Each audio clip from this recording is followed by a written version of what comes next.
ikindyoheye niyo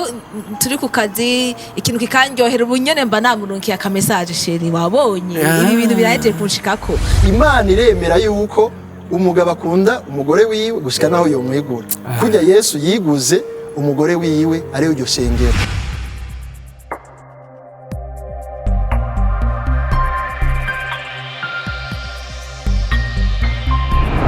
Shalom shalom bakunzi ba Shalom TV1 numunezero niteka ridasanzwe twatewe n'Imana kuba turiho turi bazima nanje ndizera ko ari byo namwe ariko biri ko mwizera yuko ari iteka mwatewe n'Imana nkuko twabibabwiye muri Shalom turi ku bikorwa bidasanzwe kandi bikomeye cyane gose nkuko mubibona kuri kamera dufise abatumire badasanzwe bakomeye cyane ni couple yo ngaho Igitega ikomeye cyane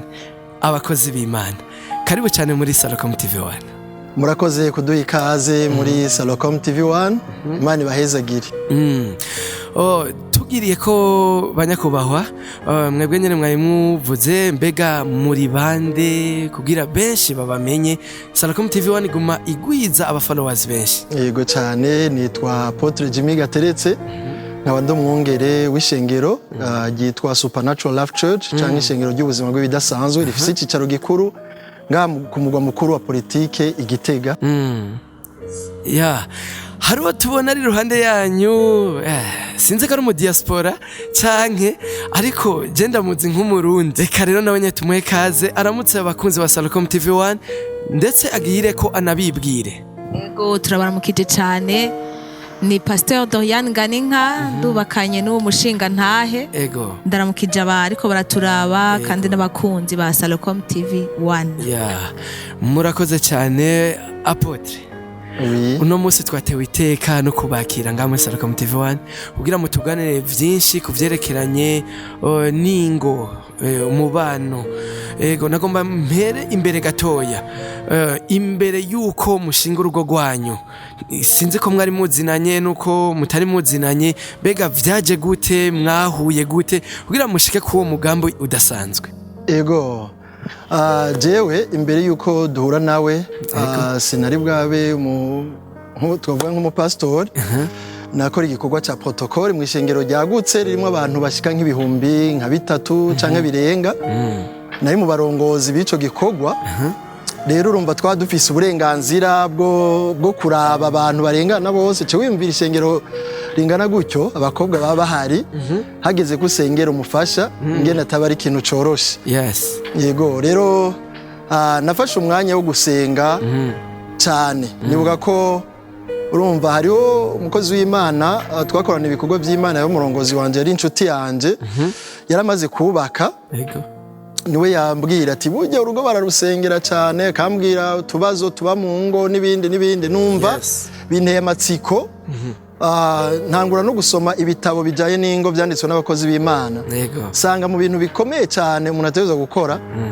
no gusenga kandi agasenga. Je rero imbere yuko duhura nafashe umwanya wo gusenga kandi amasaha nari nafashe yaraharuritse. Niba ko nasenze amasaha 3 ku munsi kumara amezi 6 bisigura ngo yari amasaha 540 nsengera uwo tuzobana. 540 yego. Bakunzi ba Shalom TV1 murumva ko ari ibintu bidasanzwe wowe umaze gusenga iminota ingahe cyangwa amasegonda ngahe mama pastor mbega mweho vyaje gute mwahuye gute harabara batubwira ngo barerekwa Imana yari yakubwiye ati yarakuretse mwijoro ati ugiye kubana n'umu apotre. Ego murakoze kumbaza ico kibazo. Nanje nari umukobwa akijijwe nkaba kandi narambwira Imana ibindi no kwihenda amashuri umuntu ashobora kwiga section canke faculty atariyo muga narasenga Imana sinze nihende ku muntu tuzokubakana. Rero nanje narasengeye urugo kandi umukobwa muri abandi bakobwa benshi naragenda cyane muri ya maseminaire bigisha ingene bahitamwo kandi sinajana n'abandi benshi kuko sinzi ariko narafata naje nabi Bujumbura nkafata bus nkagenda ahantu ariko baravyigira bariko barigisha kandi vraiment ndashimira abantu banyigishije kuko bari abantu ubona ko mu rugo rwabo baratoye abo abantu bahisemwo barabona ko bafise urugo rwiza. Rero abo bantu naragiye mu maseminaire henshi ari mu ishengero iki, ariko nkanabisengera ndibuka ko mfise n'akantu nanditse ko amakritère y'umuntu nkeneye ko azombera umutware. Mugabo ntiwigeze urota Imana irakubwira ati uzobana n'umuntu w'ifreshere nyinshi w'umuapotre? Ego reka ndakivuga iki mu mutwe wanje sinari ntibyigeze binza muko je notwagwa n'umukozi n'umuntu yitwa pasteur kubera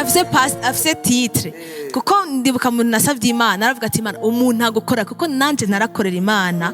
ibikorwa vya protokole gusenga iki, ariko rero navuga ati mwami umuntu usavye nujya akora bijya bikorwa, sinavuga ya matitre kuko nibaza yuko yaza ari ambwira ko ari pasteur shana ari guhunga sinari kuvyemera. Okay, ngo yaza mubwira amatitre akomeye ntiyari kuvyemera, yari guca kwepa. None apotre,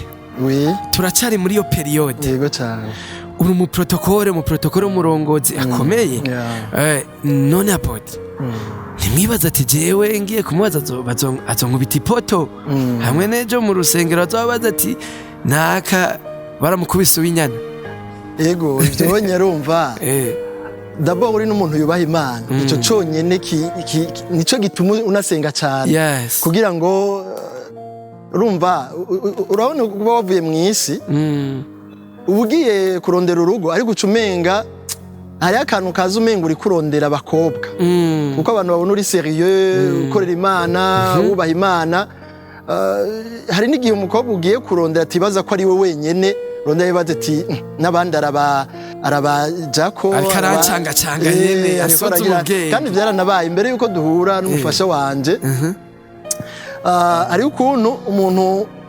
ahantu nakorera ibikorwa by'Imana nabonye umukobwa umwe numva mu mutima wanje noja ndamukunze, hanyuma duhana programme ndamubwira ko namukunze n'ibiki, nawe arambwira ati reka tubane urugendo je navyo ndasengera twumvirize. Twamaranye 5 mois, amezi 5 gushika naho bidakunda kubera iki hagati yaho ndiko ndasenga haje mwuyu ndonka imbaraga zo kuja kubaza uwo muntu tumaranye dusohoka tugenda ataramenya ishu ifadika, ariko abantu bazi ko nika twuba dukundana. Acara ndamubwira ati womenye ishu uko biri kose kugira ngo sinkunda abantu babiri amemta kandi uri umuntu akorera Imana. Rero cenda ronka imbaraga wonye amaze kumbwira ko bitakunze ndonka imbaraga zo kubwira uyu uko uyu ngene twanahuye nari narasenze Imana avuga ati Imana ko uyu mbona menga byangoye kujya kuganira nawe reka ubundi bize byorohe. Niho nashoboye gusenga yanyisangiye aho naba na muhira twa dufise cellule de prière, hanyuma mbona umuntu aje muri cellule de prière yari yabwiwe na mwene wabo yarana ari umukozi w'Imana uraza kutwigisha ku mashure abafise cellule ikomeye uzogende kuko yari yiga i Bujumbura aje muri vacances yiga mu wa gatatu muri université nanje nkoreye Igitega kandi wabo hari Igitega mu Ishatanya. Aje rero mbona umukobwa adasa nabo twaratwakira muri cellule wacu ntangura kumwakira ati karibu muri cellule wacu ndacurikana programme kuko nari umurongozi w'iyo cellule twabamwe tureka tubanze twakira abashitsi imbere yuko dushima n'Imana. Hanyuma turamwakira duhejeje ndamuherekeza urugendo rwari rutanguye. Evangeliste yuzuye umuriro wa mpwemu yera, umuprotokole akomeye, mugara huye n'umuntu wiwe. Biratanguye kumucangana uburyo abijera. Cyane. Hama mukibiyaga wabona vyakira? Tubiyaze sinashotse ndamubwira nabanje gucreya ubucuti, nabanje gushiraho ubucuti tuba inshuti kuko sinashotse ndamukunda. Era nyempressionye mu umukobwa mwiza, ariko nawe ntiwadudurira kumugira umugenzi tubagenzi gutyo. Hanyuma ikindi gihe namubwira mu bahehe ko hanyuma mu nyuma murashika kwijambo ndashika ni wabo babona ati mbega umuvyeyi wiwe mama wiwe akimbona arambaza ati uwo musore mwiza nuwahehe rero nari nabisengeye ko nari nabonye abahungu benshi b'inshuti b'abagenzi bakorera n'Imana ariko bakundana n'abakobwa ariko iwabo ntibakigwe bikababera ikibazo rero je nari nabisengeye nkundwa ntaranamupanga ariko mu mutima bitangura kuzamwo rero yego abasore bavyumve nabo turi kumwe bavyumvireho kuko arabatera badudurira ko ngo abana b'Imana turiyihuta tuduteba urumva bumve ko ibintu byose bisaba strategy ubwenge mama Apotre ndabona yuko ico gihe wari umukobwa nyine ari sawa kandi umukobwa wo mu muji rero abakobwa bo mu muji kenshi bafise ibiharuro bavuga ngo nzora nk'umugabo n'abasenga usanga basenga ngo nze ndo nk'umugabo afise inoti cash ziboneka afise poste kanaka nyene azwi titre kanaka mbega mweho vyari bimeze gute ego urumva ampropojeje ego sinashotse na jewe nemera kuko nari umukobwa yasenze Imana kandi yize ingene bakwiye guhitamwo rero ndamubwira hagiye kumbwira iryo jambo yuko twogira uwo mugambi wo kuzokubakana ndamubwira ati jewe reka nje gusenga Imana numve ko ari we rero ndashaka kubwira n'abakobwa ego hariho abantu bagirirwa ubwo buntu bagashika bemera mugabo kuko nari narabwiye Imana ko ntashaka kwihenda rero nico gituma naciye nsenga ati Imana yoba ari urya ego yarampamagara bite n'ubu ntaco urumva ntaco Imana yakubwira ndamugatoya rero bariko urambaza ikintu c'uko uburyo naba ndabushize imbere rero je sinzi nukuri sindabizi ariko ikintu c'amafaranga uhembwa ngahe ukora akazi ivyo vraiment numva umenga ntibiri imbere kuko ndazi yuko we yaje atana umuduga afise ariko hariho n'abantu baza bafise niyo miduga bakasohokana ahantu heza amarestaurant meza y'Ibujumbura muga nkumva ati iyo restaurant narayigiyemo kurumva umuntu yagusavye rendez-vous ukaca ugenda kugira ngo wumve ico akubwira mugabo naravuga ati ndabona ko ufise amafaranga ndabona ko n'umudoga wawuzanye muga ndumva ko atari wewe rero uyu vy'ukuri kandi mu bintu nasavye Imana ibintu vy'amafaranga ntavyo nashize imbere nari mfise ukwizera Imana yuko Imana itanga niba yo atoba bifise numva nari mfise ukwizera yuko Imana izoduha ubwo buryo ntiyari kritere vraiment imbere ngo azoba afise ibi ntiyari docteur eka n'ukuri ego Apotre turarenganye iyo faze tugiye kuri faze mwabanye mu rugo ego mbega umunsi wanyu mu rugo umeze gute mu rugo nyene haba hari ibintu byinshi abantu baganira bagira ama projet n'ibiki icambere nuko tubanye nk'abagenzi nk'inshuti donc je nakuriye mu bisagara ko novuga naho ntovuga aho nakuriye abari abantu bacokozanya bagirana bafata ubuzima mu nzu haba akayaga keza nyene gukina kugirane mugabo wewe arafise ubu serieux gatoye nanje mashaka nyene ko intoze kubera iki kubera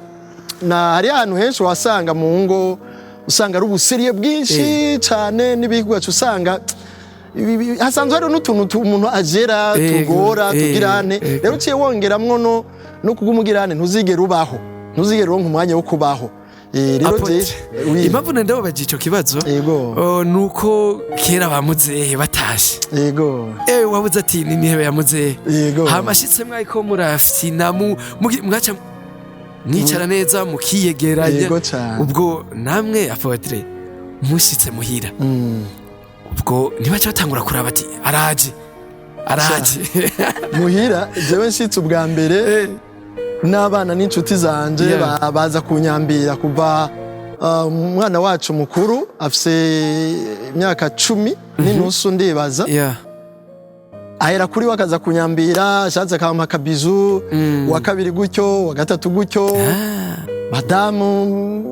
nyene turasinyene turamukanya uko nyene akabizu hanyuma gushika no munsi ico novuga kidatakara nukuguma wumva ko muri bashasha hari abantu batubwira usanga b'inshuti bari hafi ati urugo atamugenda mufatanye mwibarabara mu myaka ya mbere mwubatse bizoteba bihera ati natwe niko byari bimeze kwe nuno munsi naho turonka akaryo gake ko kugenda dufatanye mwibarabara kubera usanga ugenda mu bundi buryo ariko iyo turonse umwanya wo kugenda mwibarabara n'amaguru turacafatana kandi izina namwita tugitangura twe n'amazina twitana nta mama naka twitana twitana je ndamwita hani hani murazi ko nubuki ubuki rero nibwigera butakanovera nuko ndamuhamagara haba abantu badahari niryo zinanzi yego nawe anyita gutyo nyene rero ubwo nibwo buzima tubaho busanzwe bakoze ba Shalom TV wane muravyumva ubuki ntibutakaza uburyohe urinze butakaza bwapfuye mwe namwe ubunye ni ibintu by'imijinya birakomeye turi ku kazi kadasanzwe kandi gakomeye cyane mama apotre aba mama kenshi naho tutababisa mu ntebe aba mama bakubwira ati ngaha nta vyamenye abapeti barakubitwa ebana usanga yavuvye urara kamwe mufite inzobe hari nabo usanga birabuye avuga ati ngaha ku bintu vy'irasyo uburyo bigoye umuntu ariko arafite inata ngaha abakozi umuntu agahungabanya mbega mama apotre ubuzima bwawe muhira bumeze gute sha jende umuntu w'amahoro n'ukuri muhira ndatanga amahoro n'abakozi vraiment nta ngorane n'abana nuko hamwe n'umushinga ntahe n'ukuri ndi umuntu w'amahoro n'umugenzi ikindyoheye niyo turi ku kazi ikintu kikandyohera ubunyene mba namurunkiye akamesaje sheri wabonye ibi bintu biraje kunshikako nawe nuko urumva n'umugenzi muhira hararyoshe nico gituma ngira abatuzi cyane mu bantu baba muhiri wabo twe tuba muhiri wacu kubera iki hararyoshe urumva ntiwumva ngo reka ngende gutembera iyo tugiye gutembera twajanye twese urumva rero ni kibanza kiryoshe apotre mbega iki kiganiro kiriko kirakurikiranwa n'abantu bakuze abatama mbega naje bavuga ati ya muze yajyanye baramuhejeje ngira muratahura ibyo nshatse kubaza baramuhaye jondama mu kirundi cyumvikana ntiyinyiganyiza ahubwo nuko bataba bazi ikijambo ry'Imana kumbure rivuga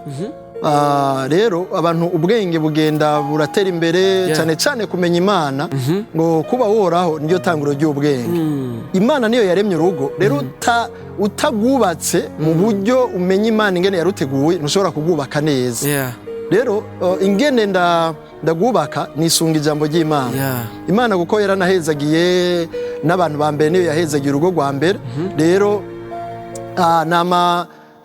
niyumvira Bibiliya avuga mu Banyefeso igice cya 5 umurongo wa 25 ijambo ry'Imana rivuga ngo bagabo mukunde abagore banyu nkuko Kristo yakunze ishengero akaryigura rero Imana iremera yuko umugabo akunda umugore wiwe gushika naho yomwigura kujya Yesu yiguze umugore wiwe ariyo ryo shengero rero hariyo n'igihe abantu kumburengeka duhava tubishikako sanga n'abantu bagiye no mu Mana ugasanga bariko bakunda umugore w'uwundi wa Yesu gusumba umugore wabo nayo n'amakosa murakoze none apotre tumeze nk'abagiriyeko mu rugo hari gihe bishika uwo mwubakanye nimurize ko ku bintu dimwebo hakaza ibintu nyene umenga ntibimeze neza hagati yanyu cyane mwacumvikanyeko mbega apotre mubigera gute tubene tubijera d'abord tureke yuko twoguma turi mu abantu bumve ngo n'ibintu by'imwemu gusa n'ibiki je nize communication mu niyo mashuri nize communication sociale rero hariho uriga ibiganiro gutanga message kuyitahura donc ningene uyijera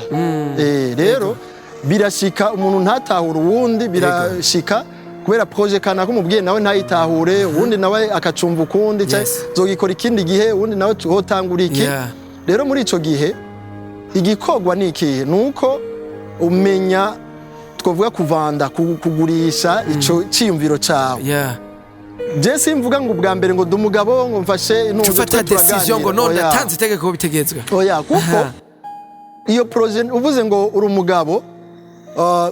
yo gushirira donc ntiwogira amahoro kuko umaze gufata ingingo wenyene ntugira amahoro kuko yo yakubuza rero kugira ico kintu kize kigira umugisha kandi nawe ugira amahoro utavuga ngo kiriko kigenda gutya unezerwe n'ingene mu bivugana mutezo kuvyumvikana rero nkuko yabivuze we n'umunyamahoro iyo namubwiye ikintu arakunda kenshi nawe atagitahura namusobanuriye neza guseda agatahura ko ndi umutwe w'urugo uvuga ati naho yogira erreur niwe à la fin afate responsabilité ya nyuma ariko nawe harahazana iciyumviro kanaka projet kanaka nawe tukayiganira ko tuvuga ati iki kintu nivo ko tugikora yego nk'uyu mwaka washaka no gwenga karorero simvuga projet twovuga tuzokora mu rugo rwacu ariko projet yemewe gusomba izindi niyiwe no kuvuga iyo twashize imbere uyu mwaka izoba réalisé ni projet yaramaranye igihe rero twavuze ati uyu mwaka tuzokora ya projet yawe ni izoja imbere yego nuko tubijera mama Apotre nukuri numva nifuza kumenya ukuri kwanyu ikibazo ni cyakindi nyene mbega iyo hari ikintu mba mutariko murahurizako mbega mwebwe nk'umumama nk'umufasha mu rugo muvyifatamwo gute ego iyo tudahurije ku kintu nkuko yabivuze kandi nkuko biriya idusaba yuko twubahe abagabo bacu rero sinca mvuga oya wavyanse canke iki ndabiha umwanya buhoro buhoro hanyuma nkazorondera umwanya mwiza kumbure ameze neza ndamubwira ati burya rero gashere kiya kintu cari ciza vraiment canke kiya kintu cari ciza canke tutahurijeko nkambwira nukuri twapfuye nk'akantu mbabarira tugasabana izo mbabazi kandi ubuzima bugasubira normal nini icatuma indwi yose tutavugana ibiki oya turagerageza nk'abantu b'Imana nyene kumvikana guheberanirana nkuko yabivuze urumva n'ubuzima n'ukuri ni bwiza mama Apotre hari ikintu kibikunda kuvugwa kiba réclamé par les femmes bakavuga ngo 50%. Abagabo ni 50% natwe abadamu 50%. None mbega mweho mubivuga kwiki 50% mu madroit ukavuga ati nyimba umugabo afise ingingo nanje umugore mbega ntamwebwe mubivuga kwiki oya nukuri erega abantu niba Imana yahaye iyerekwa ry'urugo twe tuza nk'abafasha nukuri hamwe nogwana ngo tungane nanje narizi urabona ko bo turiga abakobwa bariga abadamu bariga tungane si ciza vraiment reka akubwire akubwire iyerekwa Imana ashobora ko yamuhaye hanyuma nawe ushigikire hanyuma nawe uzane kandi uko tubareka ati didinga canke yobore nawe umunsi wazanye ikintu azocemera bica vyoroha bakunzi ba Shalom TV 1 muravyumva ni ibintu bidasanzwe bariko baratubwira ubuzima bwabo buri vrai apana vyandi vyo kubesha naye mama Apotre ikintu kidasanzwe nagomba kubabaza kandi mumbwize ukuri biroroshe gukundana n'umu Apotre je nibaza wopfa umukundana n'umupasiteri kuko umupasiteri umu Apotre mama Apotre biroroha nakubwiye tukitangura ikiganiro yuko iyaza ari Apotre kumpropose ari Apotre oya nukuri sinari kumwemera byari kungora cane umwana asenze nibaza ko ndawugwiza n'inshuro nyinshi impamvu ndababaje ico kintu ndiyumvira Apotre abakiristo baramukeneye akazi karamukeneye ibiki urumva n'ibindi bibazo by'umuntu nyene vyiwe n'ayandi maprograme imibonano amanama ivyo bintu bigenda gute urumva mu minsi ya mbere bikiba ntivyari vyoroshe n'ukuri narimvye ati none rero ishengero riransubiriye je ndagiye ariko cyo shima Imana nuko uyu mushinga ntaye wanje arazi ikintu citwa equilibre umwanya w'ishengero arawuzi umwanya wa madamu arawuzi n'umwanya w'abana arawuzi rero ico kintu ikintu shimira Imana cyane kandi ndamushimira ko azi kubikora vyose neza abakristo baramurondera iki kandi yambwiye ati ndafise programme n'umukristo canke inama kuri eglise ndavyemera norohewe kubera iki nawe nyene na wa mwanya wacu arawuduha rero ntibingora vraiment ubu ego bikiri bishasha narumvise umenga biragoye ariko ubu rero ndabimazemwo imyaka itari myinshi kandi itari na mike rero ubu rero vyabaye ubuzima buvyoroshe. Hari abadamu bakubwira ati nanje nagiye mu masengesho nagiye gukurikirana abakristo nk'umudamu w'umurongozi, mbega mwe mura musanga ikamba mbiri ziri ku ntebe ku meza ibintu arakajagari mu rugo ngo rezo ari mwivuga butumwa ari muri suivi, mbega bigena gute namwe mwebwe nyene? Urumva mu rugo uragenda uratoza indero abo mu rugo ukababwira ati kikwiye kugenda gutya kandi nawe urabereka urabikora bakabibona bakabona ati ikamambira yishira hariya impuzu araze kuzipanga kuno rero iyo uzanye uwo muco mwiza wo kubereka n'abana ati kirazira ikamambira kwitape rega bigenda uko nyene usanga babikoze. Rero umuco urawuzana mu muryango, abari mu muryango ari abana ari umukozi aramenya yuko vraiment ati mabuja niyo adasanga ibintu navyononye agasanga asigaye azi ico ushaka aragikora. Hari ibintu rimwe na rimwe nawe tukiri batoya dora twumva ugasanga umugabo yababaye yashavuye tije umugore wanje nyimba yubakanye n'urusengero yagiye gusenga araye mu cyumba cy'amasengesho ngo avuyeyo caja mu ivuga butumwa avuye caja kubwira ubutumwa bari mu bitaro aja nabo muri prison oya icyo muri kuvuga kwiki. Shalom TV 1